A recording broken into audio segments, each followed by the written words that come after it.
परिचय। बच्चों, आज हम जैव विविधता एवं संरक्षण के बारे में सीखेंगे। क्या कोई मुझे बता सकता है कि जैव विविधता क्या है? जैव विविधता एक विशिष्ट क्षेत्र में पाए जाने वाले जंतुओं की विविधता को संदर्भित करती है। बहुत अच्छे रेशमा। सर, हम जैव विविधता का संरक्षण कैसे करते हैं?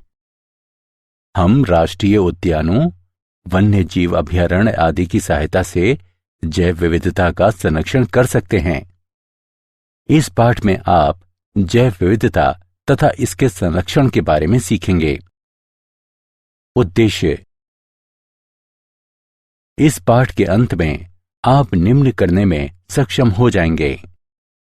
जैव विविधता एवं इसके स्तर को बताना, जैव विविधता के प्रतिरूपों का वर्णन करना, जैव विविधता के महत्व का वर्णन करना, जैव विविधता की क्षति की व्याख्या करना, जैव विविधता संरक्षण का वर्णन करना।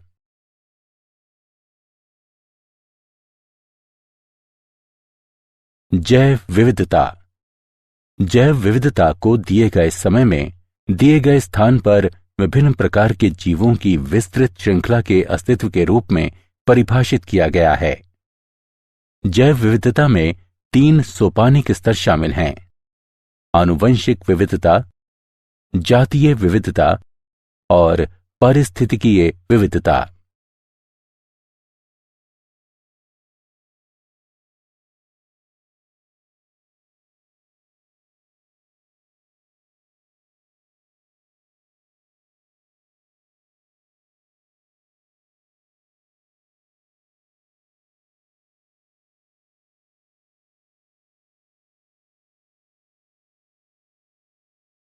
जैव विविधता के स्तर।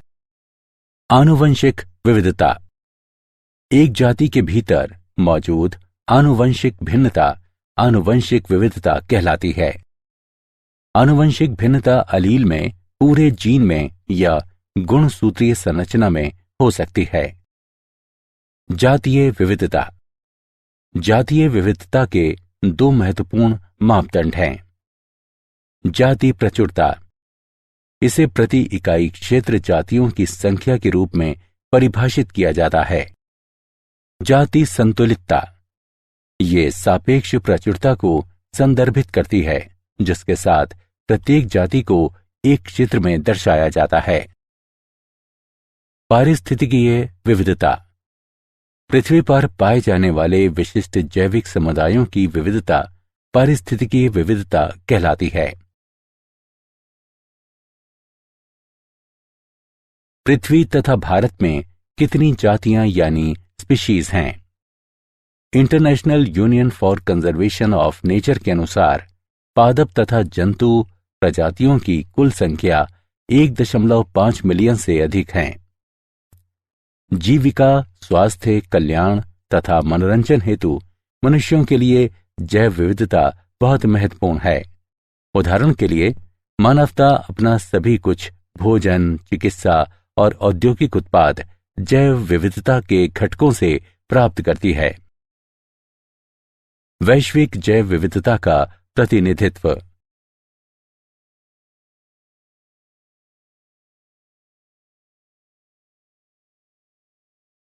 भारत में जैव विविधता।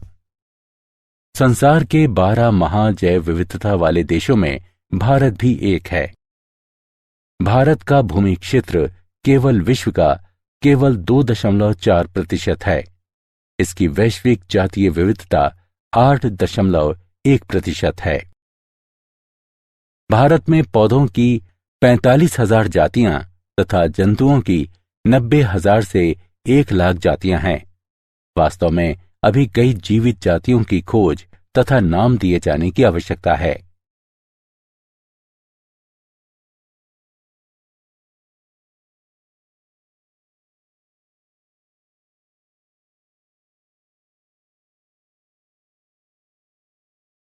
जैव विविधता के प्रतिरूप। अक्षांशीय प्रवणता।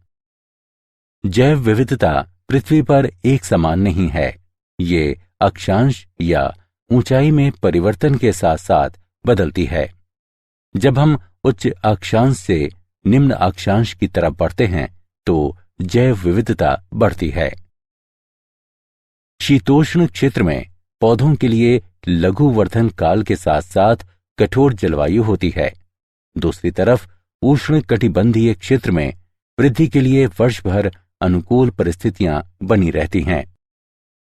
अनुकूल पर्यावरण दशाएं जाति उद्भवन के पक्ष में होती हैं तथा अनेक जातियों के अस्तित्व एवं वृद्धि को संभव बनाती हैं। अतः उष्ण कटिबंधीय क्षेत्र में जैव विविधता अधिक होती है।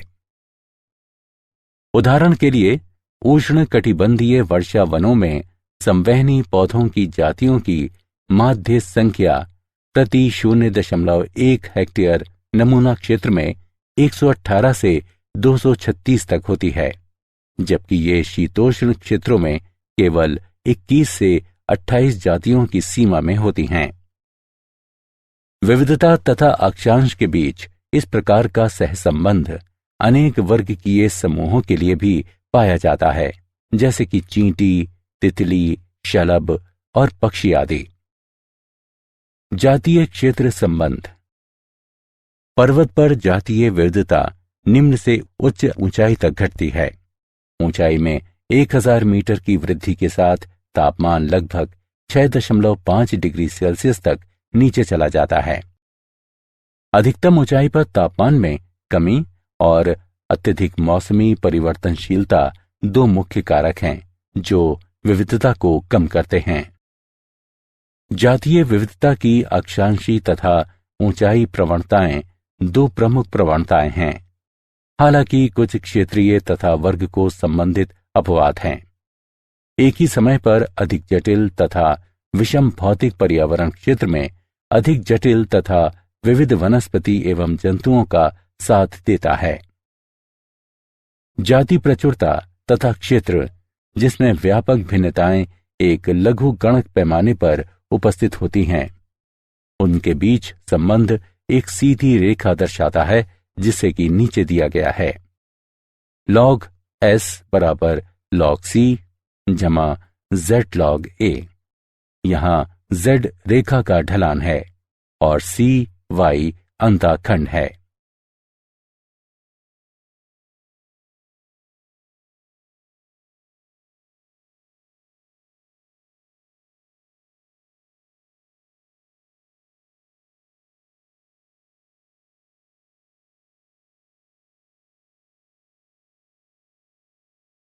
पारितंत्र के लिए जातीय विविधता का महत्व। समृद्ध जैव विविधता जैव मंडल के स्वास्थ्य तथा देश के जैव औद्योगिक विकास के लिए आवश्यक है। जैव विविधता भोजन, दवा, औषधीय, ड्रग, रेशों, रबर तथा इमारती लकड़ी के स्रोत हैं। अनेक सूक्ष्म जीवों का उपयोग मूल्यवान उत्पाद प्राप्त करने के लिए उद्योगों में किया जाता है। आधुनिक कृषि जैव विविधता का 3 प्रकार से उपयोग करती है। नई फसलों के स्रोत के रूप में, उन्नत किस्मों के प्रजनन के लिए एक स्रोत सामग्री के रूप में तथा नए जैव निम्ननी कीटनाशकों के स्रोत के रूप में। पारितंत्र के लिए जातीय विविधता का महत्व। जैव विविधता के अनेक औषधीय उपयोग हैं। कुछ पादप आधारित पदार्थों को मूल्यवान औषधियों में विकसित किया जाता है।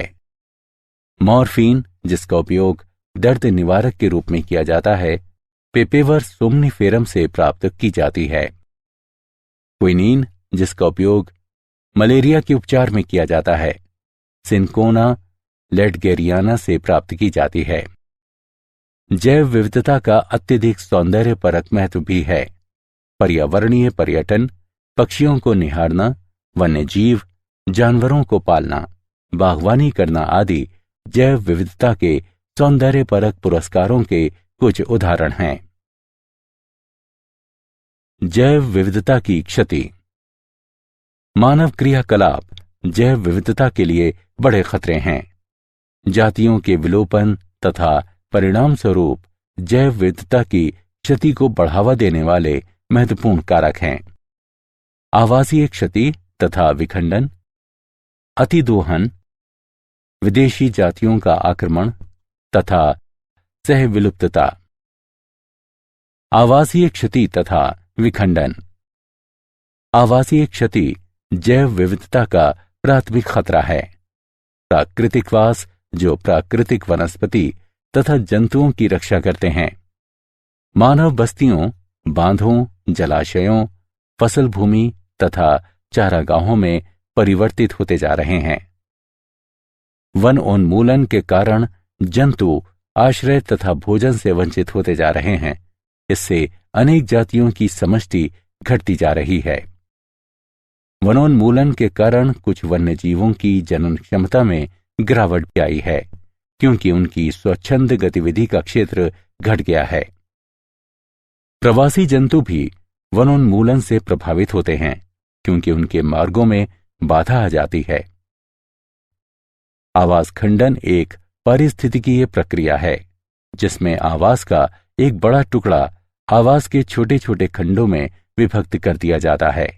प्रायः इस प्रक्रिया का कारण मानव क्रियाकलाप हैं। अतिदोहन। जातियों का अतिदोहन आनुवंशिक विविधता की क्षति तथा पारस्परिक प्रभाव वाली जातियों की व्यष्टि तथा समूह दोनों की जातीय प्रचुरता में क्षति का कारण है। अतिदोहन में अत्यधिक मछलियों का शिकार करना तथा अधिक फसल काटना शामिल हो सकते हैं। 20वीं सदी में अप्रतिबंधित व्हेल मछली का शिकार अतिदोहन का एक उदाहरण है, और व्हेल मछली का शिकार करने वाले उद्योगों ने व्हेल मछली की अनेक जातियों को अत्यंत निम्न समष्टि आकार तक पहुंचा दिया। मनुष्यों ने समुद्री मछलियों का शिकार किया। समुद्रों के प्रचुर संसाधनों के कारण यह कभी नहीं लगता था कि समस्या उत्पन्न होगी। बढ़ती मानव समष्टि के कारण भोजन के स्रोत के रूप में समुद्र की मांग बढ़ी है। विदेशी जातियों का आक्रमण। बाहरी जातियां जिन्हें उस स्थान पर लाया जाता है जहां वे पहले नहीं रहती थीं, आक्रामक जातियां कहलाती हैं। आक्रामक जातियां प्रकृति का संतुलन बिगाड़ देती हैं।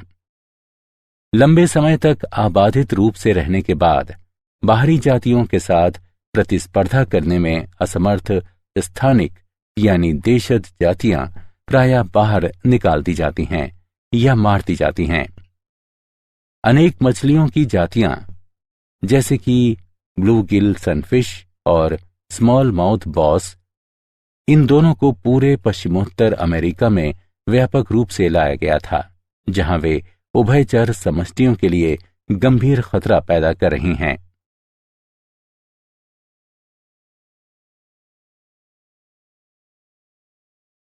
सहविलुप्तता।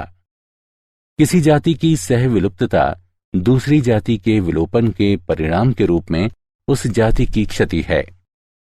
उदाहरण के लिए, जब एक पोषक मछली विलुप्त हो जाती है तो उस मछली पर रहने वाले सभी सूक्ष्मजीव भी विलुप्त हो जाते हैं।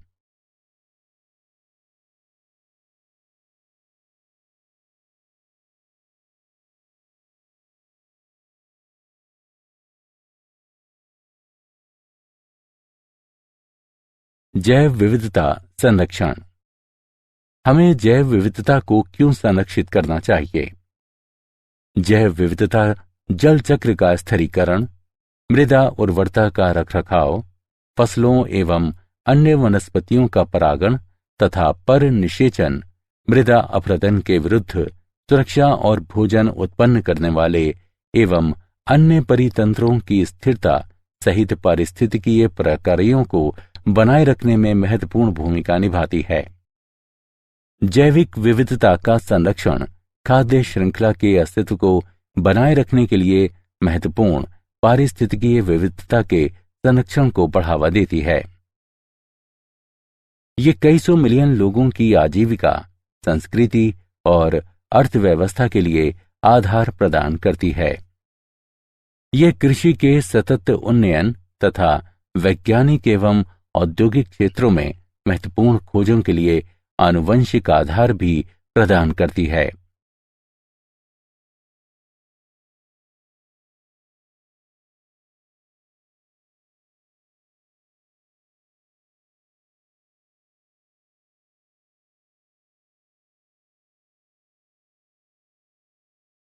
जैव विविधता को हम कैसे संरक्षित करें? भारत समृद्ध जैविक विविधता वाला देश है और इसने वैश्विक जैव विविधता में काफी योगदान दिया है। भारत फसलीय पौधों की 167 खेती की जाने वाली जातियों तथा 320 वन्य संबंधित जातियों का देश है। विभिन्न जैव विविधता प्रबंधन तंत्र स्वस्थाने एवं बाह्य स्थाने दोनों संरक्षण कार्यक्रमों में शामिल हैं। स्वस्थाने संरक्षण में जंतुओं एवं पादपों की उनके प्राकृतिक आवास में सुरक्षा स्वास्थाने संरक्षण कहलाती है। स्थापित प्राकृतिक आवास हैं राष्ट्रीय उद्यान एवं अभयारण्य, जीव मंडल आरक्षित बायोस्फीयर रिजर्व, प्रकृति आरक्षित तथा सुरक्षित वन, परिरक्षण प्लॉट तथा आरक्षित वन। पहली पहल 1936 में कार्बेट राष्ट्रीय उद्यान की स्थापना थी। ये कानून द्वारा पूरी तरह से संरक्षित है। पार्क में जलाने वाली लकड़ी बीनना और जानवरों को चराना जैसे मानव क्रियाकलाप की अनुमति नहीं है। अभयारण्य भी संरक्षित हैं, लेकिन इनमें कुछ मानव क्रियाकलापों की अनुमति दी गई है। स्वस्थाने संरक्षण जीव मंडल रिजर्व संरक्षित क्षेत्रों की एक अन्य श्रेणी है। उस बड़े क्षेत्र को जीव मंडल रिजर्व घोषित किया जाता है जहां वन्य जीवों की सुरक्षा की जाती है, लेकिन रिजर्व के भीतर स्थानीय समुदायों को रहने और पारंपरिक गतिविधियां करने की अनुमति होती है। भारत सरकार ने 7 जीव मंडल रिजर्व स्थापित किए हैं। नोकरेक, नीलगिरी, नमदाफा, नंदा देवी, सुंदरवन, ग्रेट निकोबार तथा मन्नार की खाड़ी। जैव विविधता हॉटस्पॉट जैव विविधता हॉटस्पॉट पृथ्वी का वह क्षेत्र होता है जहां जैविक विविधता बहुत अधिक होती है और आवास क्षति, जलवायु परिवर्तन या व्यापक जाति क्षति के कारण गंभीर खतरा भी होता है। दुनिया में 34 हॉटस्पॉट हैं। भारत में 3 जैव विविधता हॉटस्पॉट हैं। वे हैं पश्चिमी घाट, हिमालय और भारत बर्मा क्षेत्र।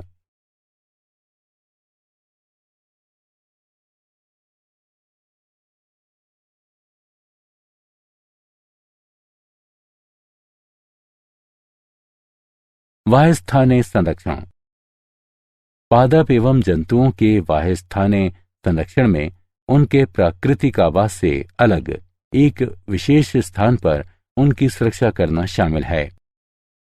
उदाहरण के लिए जंतु उद्यान, वनस्पति उद्यान। फसलों, जंतुओं, पक्षियों एवं मछली प्रजातियों के सभी आनुवंशिक पदार्थों को national bureau of plant genetic resources नई दिल्ली तथा national bureau of animal genetic resources आदि के द्वारा संग्रहित एवं संरक्षित किया जाता है। जब हम जाति को उसी आवास पर पुनः लाते हैं जहां से ये विलुप्त हो गई थी, तो ये वाह्यस्थाने संरक्षण का एक अन्य रूप होता है। उदाहरण के लिए गंगा नदी में पाए जाने वाले घड़ियालों को उत्तर प्रदेश, मध्य प्रदेश और राजस्थान की नदियों में पुनः लाया गया जहां ये विलुप्त हो गए थे। क्या आप जानते हैं, हमारे माननीय प्रधानमंत्री श्री मनमोहन सिंह ने द हैदराबाद प्लेज की शुरुआत की और कहा कि उनकी सरकार भारत में जैव विविधता संरक्षण हेतु संस्थागत तंत्र को मजबूत बनाने के लिए $50 मिलियन का अनुदान देने का निर्णय लिया है।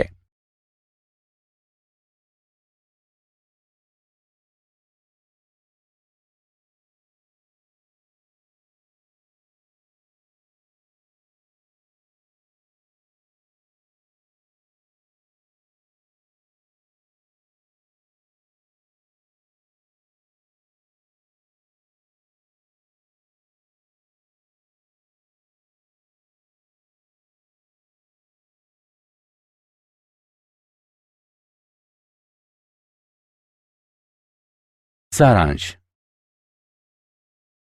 आइए हमने जो कुछ सीखा है उसे संक्षेप में दोहराएं। जैव विविधता को दिए गए समय में दिए गए स्थान पर विभिन्न प्रकार के जीवों की विस्तृत श्रृंखला के अस्तित्व के रूप में परिभाषित किया गया है। जब हम उच्च अक्षांश से निम्न अक्षांश की तरफ बढ़ते हैं तो जैव विविधता बढ़ती है। पर्वत पर जातीय विविधता निम्न से उच्च ऊंचाई तक घटती है। जैव विविधता जैव मंडल के स्वास्थ्य के लिए महत्वपूर्ण है, क्योंकि ये भोजन स्रोत के रूप में कार्य करती है और इसका अत्यंत सौंदर्यपरक महत्व भी है। मानव क्रियाकलाप जैव विविधता के प्रमुख खतरे हैं। इसमें आवास क्षति तथा खंडन, अतिदोहन, विदेशी आक्रमण जातियां, सह विलुप्तता शामिल हैं।